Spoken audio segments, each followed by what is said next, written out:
The Newsday continues here on One News Now Business. I'm Diego Castro. Here are the biggest stories on the economic and corporate fronts. PLDT has completed the sale of 135 telco towers to Unity Digital Infrastructure to the tune of 1.9 billion pesos. In a disclosure to the Philippine Stock Exchange, the telco giant says it successfully closed yesterday, May 15th, the transaction for the first 135 of 650 towers, which is part of the sale and leaseback deal with Unity. PLDT says it expects to transfer additional towers over the next few months as closing conditions are met. All transfers are expected to be completed in 2023. Upon completion, Smart Communications will lease back the towers for 10 years at competitive terms. Cash remittances saw a 3% increase in the month of March. Data from the Bangko Sentral showed that money sent home by Filipinos jumped to $2.67 billion in March. That's up from $2.59 billion recorded in the same month of last year. The latest figure is the biggest monthly inflow recorded since the $2.76 billion cash remittances in January. The central bank says the expansion in cash remittances was due to the growth in receipts from both land and sea-based workers. Economists say higher remittances were likely driven by improving economic outlooks in advanced economies and persistent domestic consumption demand in the country. After successive rounds of interest rate hikes, the Bangko Sentral ng Pilipinas may put a pause on policy tightening. BSP Governor Felipe Mandalla said they are likely to keep policy rates unchanged at its monetary policy meeting on Thursday. Mandalla cited cooling inflation, which has since eased to an 8-month low of 6.6% last month. He added that it would also be hard to cut rates at a time when the rate differential with the United States matters to foreign exchange players. Since May 2022, the Monetary Board has raised borrowing costs by 425 basis points to 6.25%. President Bongbong Marcos is optimistic that renewing service contract number 38 for the Malampaya gas field will reduce the country's dependence on oil imports. The president made the remark after signing the agreement allowing the consortium to use the Malampaya gas field for another 15 years until February 2039. The chief executive says he believes that the extension of the contract will help in the government's efforts towards energy security. As we renew Service Contract 38, we optimistically look forward to the continued production and utilization of the remaining reserves of the Malampaya gas field, as well as further exploration and development of its untapped potential. This project will reduce our dependence on oil imports and will ensure a more stable supply of cleaner energy from an indigenous local source. Service contract number 38 is controlled by the Malampaya Consortium comprised of 3 companies. This includes Prime Energy Resources Development BV, a subsidiary by Razon-led Prime Infrastructure Capital. The rest of the consortium is comprised of the UC38 LLC, owned by Tycoon Dennis Uy, and state-owned PNOC Exploration Corporation. The Energy Department earlier estimated that energy supply in the Malampaya gas field will run out by the year 2027 if no new explorations are conducted.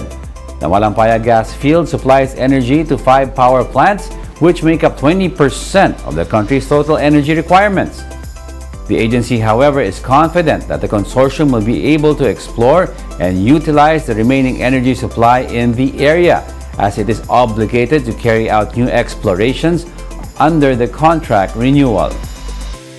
Under the President's direction and working with Congress in pursuit of the country's energy security agenda, the Department of Energy acknowledges its responsibility in helping ensure the efficient and sustainable exploration, development, and utilization of our indigenous energy, including Malampaya. The DOE has meticulously evaluated the SC38 consortium. The assessment encompassed legal, technical, and financial capabilities and confirmed the consortium's capacity to sustain the production operation and meets its obligations. We'll be back with more stories after the break. Keep it here on One News.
You're still watching One News Now. I'm Diego Castro.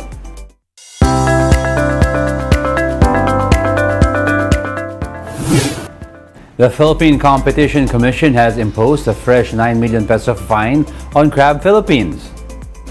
The PCC said this is due to Grab's failure to fully refund its customers over 3 years after the reimbursement was ordered. The PCC found that only around 24% of the total amount had been returned to Grab's customers as of June 2021.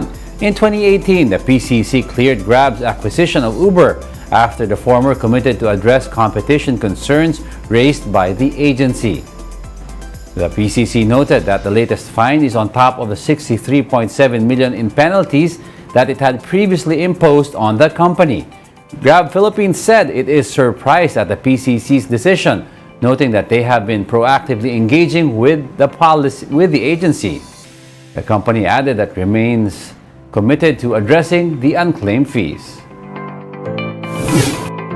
New vehicle sales rose by an annual 21.8% in April, but showed a month-on-month decline. Data from the Chamber of Automotive Manufacturers of the Philippines and Truck Manufacturers Association showed that total sales jumped to over 30,600 units last month. That's nearly 22% higher than 25,000 unit sales from the same month a year ago. However, April sales were nearly 17% lower than 36,880 units sold in March. Campi says the annual increase in car sales may be attributed to improving economic indicators, which it says remains favorable until the end of the year. However, consumer demand for new vehicles may have been tempered recently by high interest rates. The Senate Public Services Panel says it is considering reviewing the congressional franchise of the National Grid Corporation of the Philippines. This amid senators' call for a review of NGCP's performance. The calls come after recurring power outages in several parts of the country, which Committee Chairperson Senator Grace Poe said should not be the norm during the dry season. Senator J.V. Ejercito also believes the country should take back the 40% stake in the NGCP, which controlled by Chinese company State Grid of China. This after a lawmaker from the lower house raised the possibility that Beijing may have something to do with the recent fiascos at the Ninoy Aquino International Airport, though Congress has yet to verify.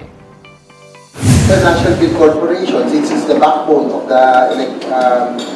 of our country's electricity. Sa isang switch lang yan, pwede maparalyze ang buong ekonomiya natin. Utilities that have concern with national security should remain with the national government, lalo na yung control ng national government at least. Senator Risa Ontiveros echoed Ejercito's sentiment, saying the country's transmission lines should not have been privatized in the first place, citing national security concerns. Ontiveros also expressed concerns over China's partial control of the NGCP amid growing tensions with Beijing. Actually, mula pa nung nakaraang kongreso, panawagan ko na po iyon. Kasi nakakabahala na sa isang critical industry natin, na in fact, so critical na may national security implications siya, na mayroong significant stake doon ang isang bansa na medyo hindi maganda ang relasyon natin sa ngayon. Still in the Senate, Senator Mark Villar has again defended the controversial Maharlika Investment Fund bill. Villar, who chairs the Senate Banks, Financial Institutions and Currencies Committee, said government funds will be maximized through the proposed sovereign fund. Itong investment fund, yung sovereign investment fund, ay mag-i-invest po sa mga projects na makaka-generate ng mas malaking return po sa gobyerno. Pag na-invest po yung mga pondo, syempre, makaka-generate din ng returns sa government. So, mamamaximize din po ang mga assets ng gobyerno at magkakaroon ng income ang gobyerno pag nagkaroon po ng ganitong klaseng fund. Yun ang objective po ng isang sovereign wealth fund. Economic managers of the Marcos administration seek the Senate's approval of the MIF bill before congressional session adjourns on June 2. The government is now eyeing the implementation of a suggested retail price for onions as prices of the commodity rise due to suspected hoarding. More details in this report by Shaila Francisco. Napakamahal na sibuyas. 96 pesos na to, samantalang dati puro ito, 80 lang. This was Eva's complaint after buying onions at a Kadiwa store in Quezon City. Eva is from Montalban, Rizal, but she does not mind the commute to buy here as prices in wet markets are much higher. A kilo of red or white onion now costs up to 200 pesos per kilo, more than triple the price back in May last year. For 2022 prices, you can still buy onions but only in Kadiwa centers and in much smaller sizes. The Agriculture Department explains prices are much higher now due to higher farm inputs. But prices should not exceed 150 to 160 pesos a kilo as farm gate price stands at only 120 pesos. The DA is looking into the possibility of hoarding as the culprit for high prices. Dahil alam po natin na nakapag-harvest na ang ating mga magsasaka, alam din po natin na karamihan sa kanila ay nabenta na ang kanilang sibuyas sa mga traders. Tinitingnan na natin, after mabenta ng ating magsasaka, sinong bumili at gaano katagal, paano po binenta ng trader. Samahang Industriya ng Agrikultura or SINAG meanwhile says the DA should not wait for prices to exceed 200 pesos per kilo.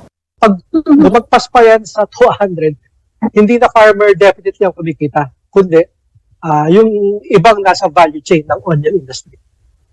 SINAG is now pushing to import 7,500 metric tons of onion, but only white varieties due to limited supply. As per our report sa ground, July, August, mauubos na yung white onion. We don't see na may kulang sa red. Kahit last year naman merong assumption na kulang kasi nga ginamit yung red ng mga end users, yung mga restaurants, sinubstitute sa white. Mas yung white ang ating binabantayan than red.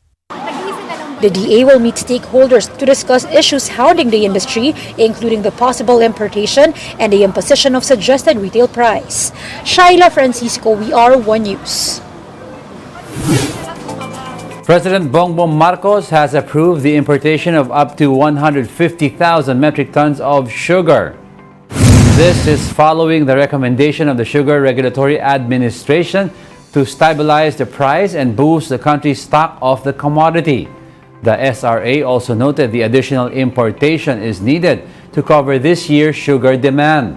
The president said the importation is open to all traders. And those are the top business stories of the hour. I'm Diego Castro. Join us again at 2 p.m. We are One News.